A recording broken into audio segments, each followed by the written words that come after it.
అందరికీ నమస్కారం అండి. Welcome back to our channel Amrutham. నా పేరు ప్రసన్న అండి. ఇప్పుడు మీరు థంబ్‌నెయిల్ చూసుంటారు కదా!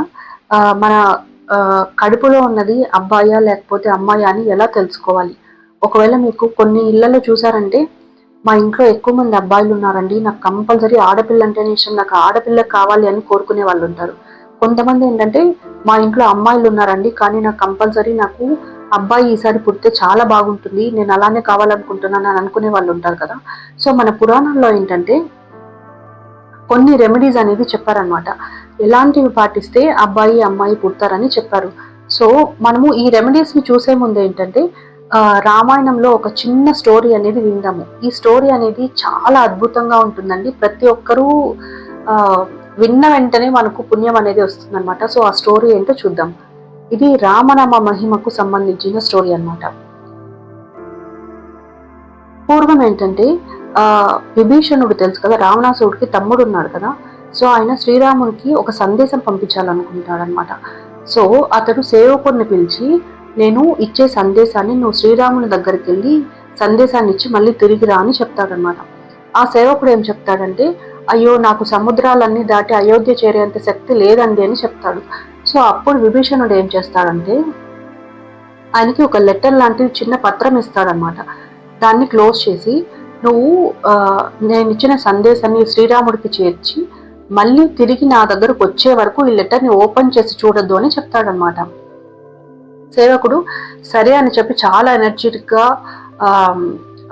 లైక్ అంటే ఆకాశంలో ఫ్లై చేస్తా వెళ్తాడనమాట.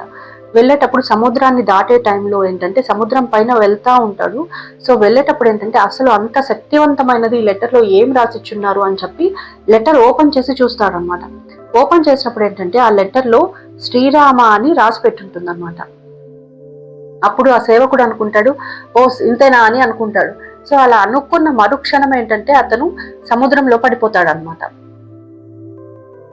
సో ఈ స్టోరీ వల్ల మనకి ఏం తెలుస్తుందంటే, ఆ నమ్మకమే అతడికి అంత శక్తిని, ధైర్యాన్ని ప్రసాదించింది.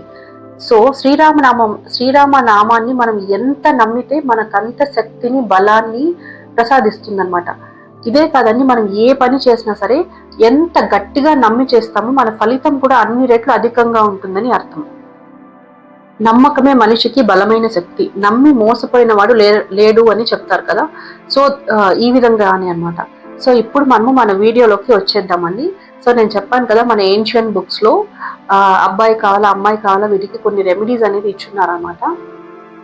సో నేను మెయిన్ గా మీకు ఒక 3 రెమెడీస్ అనేది షేర్ చేస్తాను. సో ఇప్పుడు మనము ఫస్ట్ రెమెడీకి వచ్చేద్దామండి.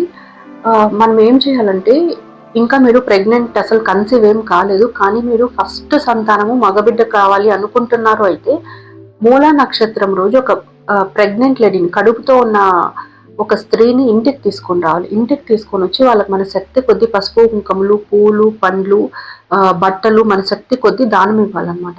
ఇలా చేసినప్పుడు ఏమవుతుందంటే మనకు మహాజాతకుడైన పుత్రుడు జన్మిస్తాడని చెప్పి మన బుక్స్ లో రాసింది. ఇది ఫస్ట్ది.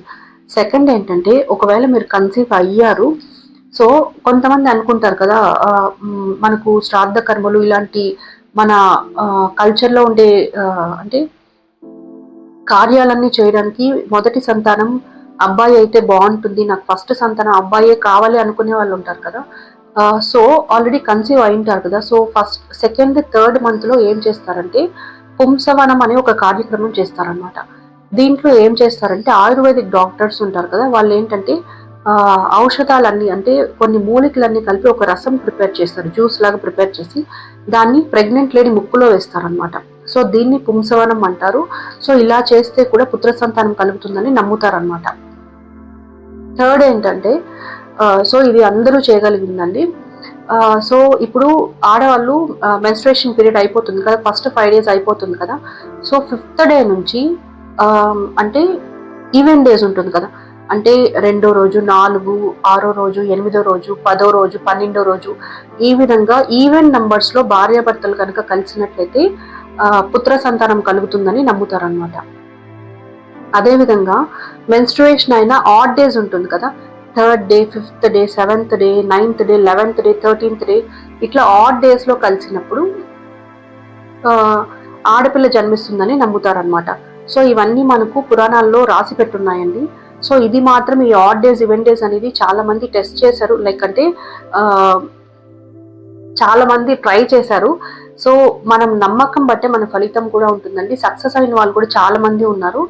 ఓకే, సో ఈ విధంగా మీరు చేస్తే మీకు పుత్ర సంతానం కలిగి ఛాన్సెస్ అనేది ఉంటుందన్నమాట. సో ఇంకొకటి ఏంటంటే వెరీ వెరీ ఇంపార్టెంట్, భార్యాభర్తలు ఆడవాళ్ళు మెన్స్ట్రుయేషన్ టైంలో అంటే నెలసరి అంటారు కదా, సో ఆ టైంలో మాత్రం ఖచ్చితంగా కలవకూడదండి. సో ఎంత అంటే ఆ టైంలో కలిస్తే ఏమవుతుందంటే పుట్టబోయే పిల్లలకు రాక్షస ప్రవృత్తి అంటే లైక్ బ్యాడ్ హ్యాబిట్స్ అన్ని వచ్చే ఛాన్సెస్ ఉందన్నమాట. అంటే చెడు అలవాట్లు, చెడు లక్షణాలు కలిగిన పిల్లలు పుట్టే ఛాన్సెస్ అనేది ఉందన్నమాట. సో ఓకే, ఇదండి మన వీడియో. ఈ వీడియో మీకు నచ్చిందని అనుకుంటున్నాను. సో ఈ వీడియో నచ్చినట్లయితే ప్లీజ్ మన వీడియోని లైక్ చేసి మన ఛానల్ని సబ్స్క్రైబ్ చేసుకోండి. Thank you.